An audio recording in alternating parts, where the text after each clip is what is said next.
Hello students, कैसे हैं आप सभी। मैं सुनील आप सभी का स्वागत करता हूं। तो जैसा कि आपको पता होगा कि कल हम ह्यूमन हार्ट के एक चैप्टर पढ़ रहे थे और उसमें कुछ पेंडिंग था हमारा। तो हम देखो इसमें आज इंटरेस्टिंग फैक्ट और जान लेते हैं। कई बार आप लोग ये कहते हो ना कि दिल टूट गया है। ये दिल विल कुछ नहीं टूटता है। इस बेचारे को तो ऐसे बदनाम कर रखा है। इसका टूटने जैसा कोई काम होता ही नहीं। काम सुन लो क्या होता है। इसमें 2 बार तो ब्लड आता है, 2 ही बार इसमें से ब्लड जाता है। सुना होगा ना कि हमारे बॉडी के अंदर क्या होता है, दोहरा परिसंचरण यानी बंद एवं दोहरा परिसंचरण तंत्र होता है। वो कैसे होता है कि मानव जो हृदय है इसमें 2 बार ब्लड आया और 2 ही बार ब्लड जाता है। ना तो इसमें टूटने वाला कुछ काम होता है, क्योंकि ये सब क्या है, ये एक मांसपेशी अंग होता है। इसमें कोई हड्डी वगैरह होती नहीं तो टूटेगी कहां से। तो देख लेते हैं। सबसे पहले हमें ये पता होना चाहिए कि ह्यूमन हार्ट के कल मैंने करवाया हुआ ना कि कितने चैम्बर होते हैं। कई बार क्वेश्चन आता है कि मानव हृदय के कितने कक्ष होते हैं, तो 4 कक्ष होते हैं, ये तो पता ही होगा। उसके बाद में देखो क्या होता है कि सबसे पहले मानव हृदय के कौन से चैम्बर में ब्लड आता है, यानी जो पूरी बॉडी से जो रक्त आता है ना, सबसे पहले कौन से चैम्बर के अंदर आता है। तो सबसे पहले इस चैम्बर के अंदर ब्लड आता है। यानी यहां पर जो ब्लड आएगा वो कौन से टाइप का ब्लड होता है। यहां पर जो ब्लड आया उस ब्लड में कौन सी गैस की मात्रा होती है, तो वो CO2 की मात्रा होती है। अब एक तो ये होती है, इसको बोलते हैं सुपीरियर वेना कावा, एक इसको बोलते हैं इंफीरियर वेना कावा। यानी पूरी बॉडी से जो ब्लड ह्यूमन हार्ट के अंदर आ रहा है, हमारे हृदय के अंदर आ रहा है ना, वो कहां से आ रहा है, पूरे शरीर से आ रहा है। पूरे शरीर से जो ब्लड आ रहा है वो ब्लड कौन से वाला है, वो अशुद्ध रक्त होता है। आप लोगों ने देखा हो ना, जैसे मैं कह दूं कि हमारे हाथों के ऊपर देखते हैं कि ये जो हमें नीली नीली सिराएं दिखाई दे रही है, ये नीली ही क्यों दिखाई देती है, क्योंकि इनके अंदर जो रक्त दौड़ता है ना, वो कौन से टाइप का होता है, उसमें CO2 की मात्रा होती है, उसमें कार्बन डाइऑक्साइड की मात्रा होती है। बस इसका काम ये होता है कि ये कार्बन डाइऑक्साइड वाला जो ब्लड इसके पास में आया, इसको कहां पर भेजेगा, ये जो हमारे फेफड़े हैं ना, इस फेफड़ों के पास में भेजता है। फेफड़े क्या काम करते हैं, हम सांस ले रहे हैं, हम सांस ले रहे हैं तो हम कौन सी गैस को ले रहे हैं, ऑक्सीजन को ले रहे हैं। अब यहां से ऑक्सीजन इसके अंदर आएगी, फेफड़ों के पास में आ गई। अब फेफड़े क्या काम करेंगे, इसके पास में जो ब्लड आया, ब्लड भेजा किसने, ह्यूमन हार्ट भेजेगा, मानव हृदय। कैसे भेजता है देख लो। यानी सबसे पहले ये जो चैम्बर होता है, इस चैम्बर के अंदर ब्लड आता है, समझ गए। और यहां से जब रक्त जब ये पूरा भर जाता है ना, ये कक्ष पूरा भर गया, पूरा भरने के साथ में यहां पे क्या होते हैं, वाल्व लगे होते हैं। कहते हो ना कि यहाँ पे एक बाल लगा होता है, वो वाल्व यही होता है। इसको बोलते हैं ट्राइकस्पिड वाल्व, त्रिकपाट बोलते हैं इसे। जब ये पूरा भर गया तो यहां से क्या होगा, एक प्रेशर पड़ता है इन वाल्व के ऊपर, एक दबाव पड़ता है। और दबाव पड़ेगा तो ये जो वाल्व होगा ना, ये ओपन हो जाएगा, ये वाल्व खुल जाएगा। जैसे ही वाल्व खुलेगा, पूरा का पूरा जो यहाँ पे रक्त था ना, वो अब इस कक्ष में आ जाएगा। अब इस कक्ष में जो ब्लड यहाँ पे आया, ठीक है, अब ये चैम्बर यहां से इसने इसके पास में भेज दिया।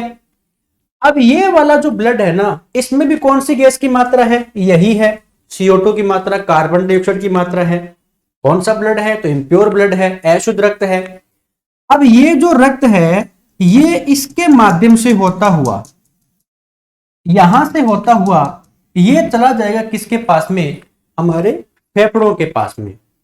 अब फेफड़े क्या काम करेंगे, इस ब्लड से जो कार्बन डाइऑक्साइड गैस है इसको तो बाहर कर देंगे, और बाहर से कौन सी गैस आई, ऑक्सीजन। और ऑक्सीजन को क्या काम करेंगे, इसके अंदर मिला देंगे यहां पर, ठीक है ना। मेरा कहने का मतलब, 2 बार ब्लड आया, यहां पर ब्लड आया, यहां पे रक्त इसने भेज दिया, ठीक है। अब जब ये चैम्बर भर गया ना, ये कक्ष जब रक्त से भर गया, तब यहां पर भी क्या है, यहां पर भी एक बाल लगा होता है। ये बाल अपने आप ओपन होगा, इसके ऊपर एक दबाव पड़ेगा, दबाव पड़ेगा तो ओपन होगा। अब ये इस वाले रक्त को, जो अशुद्ध रक्त है, इसको भेज देगा किसके पास में, फेफड़ों के पास में। अब फेफड़ों ने क्या काम किया, ये जो रक्त इनके पास में यहां पर आया है, और इनके पास में कौन सी गैस यहां पे आ रही है, तो ऑक्सीजन आ रही है। अरे हम सांस तो ले रहे हैं ना, तो सांस ले रहे हैं तो कौन सी गैस को ले रहे हैं, ऑक्सीजन। अब आप कह दोगे सर बहुत सारी गैस ले रहे हैं, माना कि हम वायुमंडल के अंदर जितनी गैसें हैं वो सारी की सारी अंदर जा रही है, लेकिन मेन कौन सी होती है? ऑक्सीजन। तो वो ऑक्सीजन इसके अंदर रहेगी। यहां पर जो रक्त आया उसमें कौन सी गैस है? Carbon dioxide. क्या काम करेंगे? कार्बन डाइऑक्साइड को बाहर कर देंगे और कौन सी गैस को मिला देंगे? ऑक्सीजन को। अब ये जो ऑक्सीजन वाला ब्लड है ना, ये यहां से होता हुआ इसके माध्यम से इस चैम्बर के अंदर आ गया। अब यहां पर ब्लड आया, यानी यहां पर जो रक्त आया है इसमें कौन सी गैस की मात्रा है? तो ऑक्सीजन की मात्रा है यहां पे। ये वो दो कक्ष है हमारे हार्ट के, हमारे हृदय के, जिसमें अशुद्ध रक्त रहता है। और ये इधर वाले जो दोनों कक्ष है इनमें क्या रहता है? शुद्ध रक्त रहता है। अब काम क्या हो गया? इधर अशुद्ध, इधर शुद्ध रक्त हो गया। अब जैसे ही यहां पर ब्लड हो गया, यहां पे रक्त आ गया, कौन से वाला है? ये एक प्रकार से शुद्ध रक्त होता है। और इस शुद्ध रक्त के पास में, शुद्ध रक्त क्यों है? क्योंकि कौन सी गैस है? O2, oxygen. अब जब इस प्रेशर के ऊपर, यानी इन वालों के ऊपर एक प्रेशर पड़ेगा, यहां पर भी बाल लगे हैं, यहां पर भी एक बाल लगा होता है, समझे? जब तक ये बाल नहीं खुलेगा ना, तब तक ये वाला जो रक्त है ये इसके अंदर नहीं आ पाएगा। अब ये पर प्रेशर पड़ेगा, जब ये भरेगा तो एक प्रेशर पड़ेगा। यार कहते हो ना कि मानव हृदय जो होता है वो क्या काम करता है? ऐसे कॉन्ट्रैक्शन रिलैक्शन, मतलब एक बार सिकुड़ता है फैलता है, सिकुड़ता है फैलता है। जब ये सिकुड़ेगा ना, यहां से एक प्रेशर बनाएगा, और प्रेशर किसके ऊपर पड़ गया? इन बालों के ऊपर। बाल खुले। अब जो है ये ब्लड पूरा का पूरा कहां पे आ गया? ये यहां पे आ गया। यानी जो रक्त यहां पर आया, अब ये रक्त कौन सा है? शुद्ध रक्त है। यहां पर भी कौन सा है? शुद्ध रक्त है। अब ये जो रक्त है ये यहां से होता होता हमारी पूरी बॉडी के अंदर किसके माध्यम से जाएगा? एरोटा के माध्यम से जाएगा। यानी एक तो क्या होती है? एक तो होती है धमनी, एक होती है सीरा। कहने का मतलब, एक तो होती है मानव शरीर के अंदर सीरा, एक होती है धमनी। जो सीरा है ना, इसमें क्या होता है? हमेशा अशुद्ध रक्त रहता है, हमेशा अशुद्ध रक्त रहेगा। और धमनियां जो होती है ना, इसमें हमेशा क्या रहता है? शुद्ध रक्त रहता है। उसमें हमेशा क्या रहेगा? शुद्ध रक्त रहेगा। तो अब ये क्या है? एरोटा। एरोटा मानव शरीर की, अरे अपनी बॉडी की, अपने शरीर की, अगर आपसे ये पूछ लेना कि सबसे बड़ी धमनी कौन सी होती है, वो होती है एरोटा। इसको बोलते हैं महाधमनी। कई बार क्वेश्चन भी आता है कि मानव शरीर की सबसे बड़ी धमनी कौन सी होती है, उसको बोलते हैं या तो एरोटा बोलते हैं या ओटा बोलते हैं। और इसी के माध्यम से क्या होता है? पूरी बॉडी के अंदर ऐसे ऐसे यहां से ब्लड निकलता है, यहीं से पूरी बॉडी के अंदर ब्लड जाता है। तो अब आप बताइए कि मानव हृदय का काम क्या हो गया? इसके पास में जो ब्लड यहां पर आया, पूरे शरीर से आया। पूरे शरीर से जो ब्लड आया वो कौन से वाला है? वो हमेशा एक तो सुपीरियर वेना कवा से आया, एक इंफीरियर वेना कवा से आया। ये जो हमारा रक्त लेकर के आती है, जैसे मैं कह दूं मैं खड़ा हूं आपके सामने, जो मेरी चेस्ट से ऊपर वाला जो पार्ट है, मेरा फेस हो गया, अपने कान हो गए, अपने जो हेड वाला पार्ट हो गया, ब्रेन वाला हो गया, यहां से जो रक्त होता है ना, वो कौन सी वाली लेकर के आती है? तो वो तो सुपीरियर वेना कवा लेकर के आती है। और हमारी चेस्ट से नीचे वाला जो भी अपना हिस्सा है बॉडी का, समझ गए, नीचे चेस्ट से, उसका ब्लड कौन लेकर के आती है? वो लेकर के आती है इंफीरियर वेना कवा, ये लेकर के आएगी। अब ये जो ब्लड लेकर के आ रही है, यहां पर क्या है? अशुद्ध रक्त आता है। यानी ये वाला जो रक्त है, ये आपको पता होना चाहिए, ये हमेशा क्या है? ये अशुद्ध रक्त है। ये अशुद्ध रक्त है इसके अंदर। तो शुद्ध कैसे होगा? तो ये इसके पास में भेजेगा, यहां से जा रहा है किसके पास में? फेफड़ों के पास में। अब 2 पॉइंट और ध्यान रखना। अभी मैंने क्या बताया कि जो शिराएं होती है उनमें क्या होता है? अशुद्ध रक्त होता है। अरे ये देख लो, जो नीली शिराएं आपको दिखाई दे रही है, एक बार अपने हाथ के ऊपर देखो, ये जो आपको नीली नीली दिखाई दे रही है, ये क्या है? ये शिराएं होती है। ये नीली क्यों दिखाई दे रही है? क्योंकि अशुद्ध रक्त है। और अशुद्ध रक्त का मतलब क्या हुआ? कौन सी गैस है इसमें? इसमें CO2 की मात्रा होती है, लेकिन इनके नीचे लाल रक्त होती है। कहने का मतलब धमनियां होती है जिनमें क्या होता है, हमारा प्योर ब्लड दौड़ता है। अब सुनो, ये हो गया अशुद्ध रक्त, किसमें होता है? सीरा के अंदर। लेकिन ये वाली जो होती है ना, इसको क्या बोलते हैं? इसे बोलते हैं पल्मनरी, पल्मनरी सीरा बोलते हैं इसे।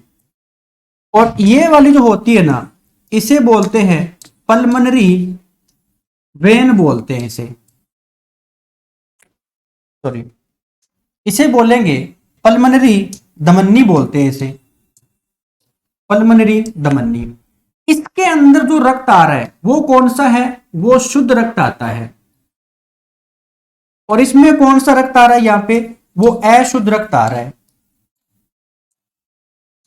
अशुद्ध रक्त आ रहा है ये। यानी दो अपवाद है ये दो अपवाद है। कैसे बने? देखो, अभी मैंने आपको क्या बताया, सीरा के अंदर हमेशा इम्प्योर यानी अशुद्ध रक्त दौड़ता है। लेकिन ये क्या है? ये है पल्मनरी सीरा। इसमें तो कौन सा है? इसमें शुद्ध रक्त है। तो ये क्या हो गया? ये अपवाद हो गया, एक्सेप्शन हो गया, ठीक है ना। और दूसरा पूछे कि धमनी के अंदर हमेशा कौन सा ब्लड दौड़ता है? शुद्ध रक्त होता है। लेकिन ये वाली जो है इसको बोलते हैं पल्मनरी धमनी, जो यहां से इस ब्लड को लेकर के जा रही है कहां पर? अपने फेफड़ों के पास में, ठीक है ना। तो फेफड़ों के पास में लेकर के जा रही है वो कौन सी? पल्मनरी धमनी है। और धमनी के अंदर हमेशा क्या होता है? शुद्ध रक्त होता है। समझे कि नहीं समझे? अब देखो, तो मानव हृदय का इतना ही काम होता है कि यहां से ब्लड आया, इसने भेज दिया फेफड़ों के पास में, यहां से इसने शुद्ध करके, शुद्ध करने का मतलब CO2 को बाहर कर दिया, कार्बन डाइऑक्साइड को, और कौन सी गैस मिला दी? ऑक्सीजन। इसको मिलाया, इसको इसके पास में भेज दिया, वापस हृदय के पास में। हृदय ने क्या काम किया? इस कक्ष के पास में भेज दिया। यानी मानव हृदय का सबसे बड़ा जो कक्ष होता है वो यही होता है। यहां से ब्लड गया कहां पर? पूरी बॉडी के पास में गया। अब मुझे ये बताओ कि क्या इसका कोई टूटने वाला काम है? कहां से टूटता है बताओ? है ही नहीं। इस बेचारे को तो ऐसे ही बदनाम ही कर रखा है वैसे कि दिल टूटता है, कुछ नहीं टूटता है यहाँ पे, है ही नहीं। मांसपेशी अंग है, सिर्फ क्या है? 300 ग्राम तो इसमें वजन होता है सारे। 300 ग्राम का एक मांस का टुकड़ा ही तो होता है, कहां से टूटेगा ये बताओ? है तो बात इतनी पता होनी चाहिए कि इसके पास में जो ब्लड आया, इसने ब्लड को यहां पर भेज दिया, फेफड़ों के पास में गया, फेफड़ों से वापस इसके अंदर आया और इसने पूरी बॉडी के पास में भेज दिया, ठीक है ना। ये वाल्व लगे होते हैं, इनको तो बोलते हैं त्रिक पार्ट वाल्व, इनको बोलते हैं द्विक पार्ट वाल्व, ठीक है ना। तो एक कपाट जो है संस्कृत भाषा का शब्द आता है। तो ये ध्यान रखना, यहाँ पे यहां पर वाल्व है, यहां पर भी वाल्व लगे होते हैं, यहां पर भी एक वाल्व लगा होता है। जब ये चैम्बर भर जाएगा ना एक कक्ष से, तो इसके ऊपर एक प्रेशर पड़ेगा, एक दबाव पड़ेगा, दबाव पड़ेगा तो खुल जाएगा ये, तो भेज देगा ब्लड को कहां पर? इसके पास में। कवर हुआ? तो ये मानव हृदय के बारे में वो इंटरेस्टिंग पॉइंट, वो इंटरेस्टिंग फैक्ट, जो महत्वपूर्ण बात क्यों मैंने आपको बताई है। तो आज के बाद ये मत कहना कि दिल टूटता है। काम किसका होता है टूटने का? हाइपोथैलेमस। अरे हमारे जो ब्रेन है ना, जो हमारा दिमाग है, उसका एक पार्ट होता है हाइपोथैलेमस। ये जो आपको फीलिंग आ रही है, इमोशंस वगैरह जो आपकी लव वाली है, कैसे भी है ना, ये फीलिंग कहां से आ रही है? तो एक ब्रेन का पार्ट है हाइपोथैलेमस, ये सारा काम तो वो करवा रहा है। तो आज के बाद एक काम करना, जब भी आपको लगे ना कि दिल टूटता है, ये मत बोलना कि दिल टूट गया, ये बोलना कि मेरा हाइपोथैलेमस टूट गया। समझे? आज के बाद लगे ना कि मेरा दिल चोरी हो गया, चोरी नहीं, दिल चोरी नहीं होता, क्या चोरी हो गया? हाइपोथैलेमस चोरी हो गया, दिमाग। काम इसका होता है बदनाम बे, ऐसे ही कर रखा है इसको दोनों, ठीक है ना। तो आज बोला इतना पॉइंट आपको समझ में आया होगा ना यहाँ पे, ठीक है। तो मैं उम्मीद करता हूँ कि आपको बढ़िया प्रकार से समझ में आ गया, ठीक है सर। Thank you students.